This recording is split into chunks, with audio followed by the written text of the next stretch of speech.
Welcome to a NetSuite tips and tricks session.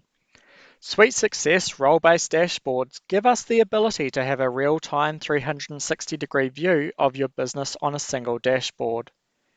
Visibility is critical to understanding your business, increasing efficiency, and distinguishing the areas that need to improve.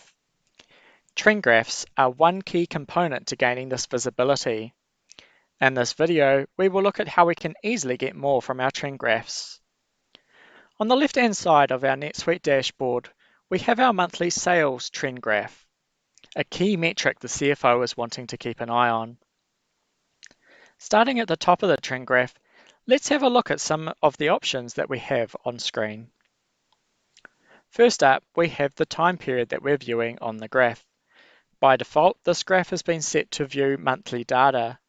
The other options we have available to us are daily, weekly, monthly, quarterly, and yearly.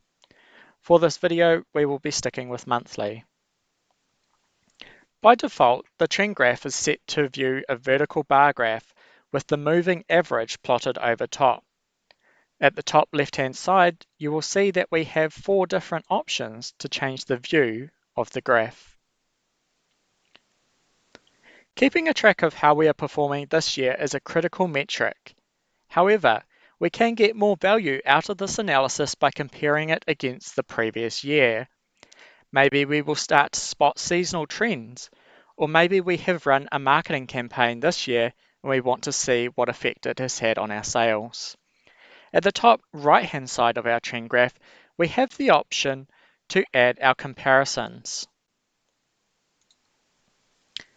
How incredibly easy that was.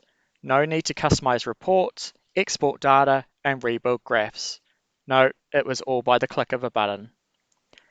Thanks for watching this tips and tricks session on how we can get more insights out of our trend graphs.